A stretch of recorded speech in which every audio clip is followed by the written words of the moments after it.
Hello, my dear friends. I'm Tao Yun, leader of China's political reform team. For Confucius, knowledge and action are one. Taking to the streets is not enough to advance democracy. To really understand it and to advance it, reading and studying are necessary. This is why reading is a very important part of our team training. In these books and the Democracy podcast, I will share with you the books that are helping to shape the future leaders of Free China.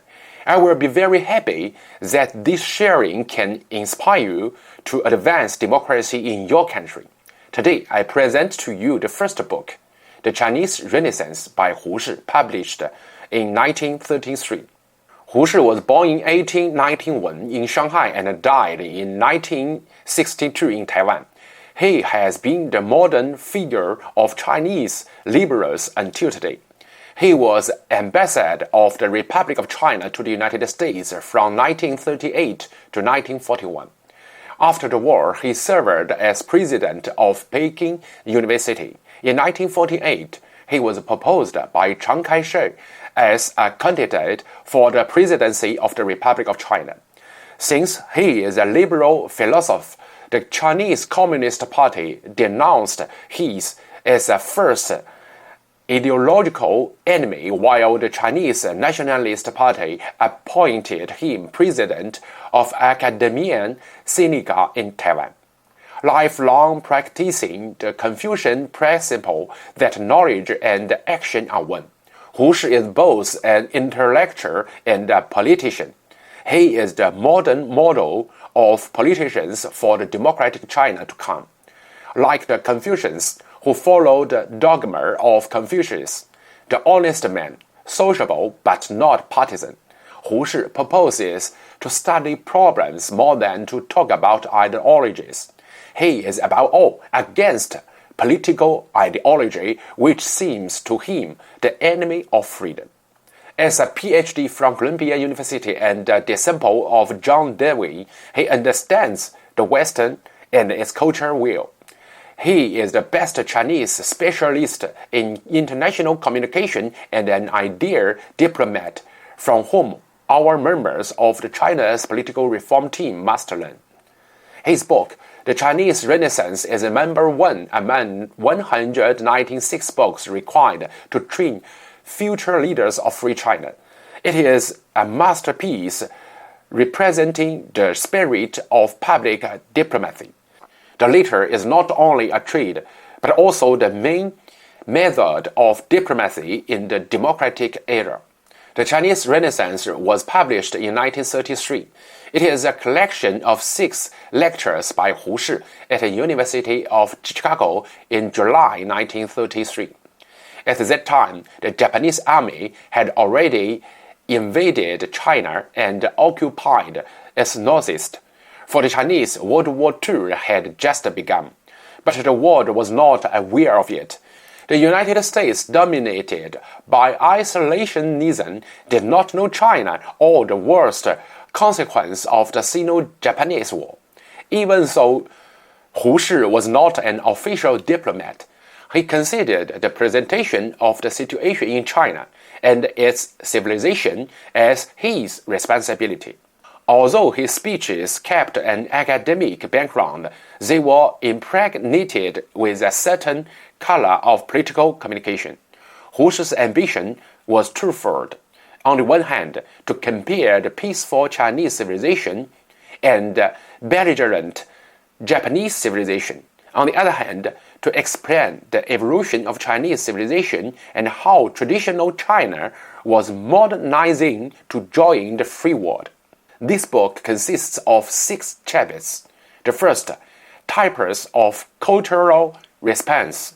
The second, resistance, enthusiastic appreciation, and the new doubt, changes in Chinese conceptions of Western civilization.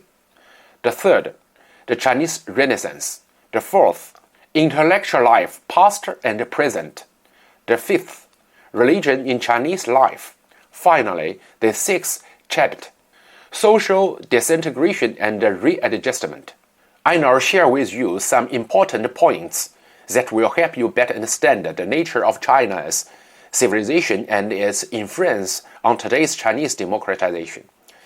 In the preface of 1933, Hu Shi wrote, "The Chinese Renaissance is becoming a reality.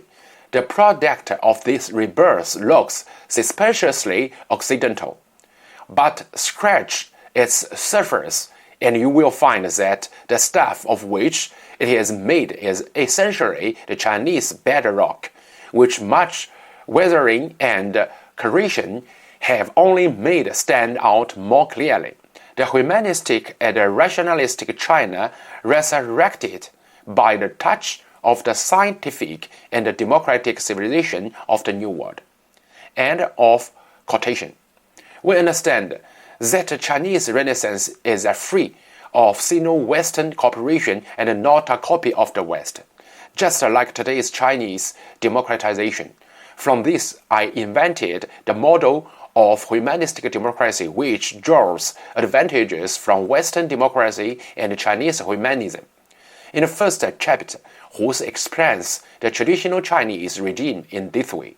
The country was governed by the civilian bureaucracy recruited from the people through a system of fair and competitive examinations through which the sons of the poorest farmer or artisan could rise systematically to the highest administrative offices of the empire. End quotation. Hu Shi refutes the idea that democracy did not exist in the Chinese tradition.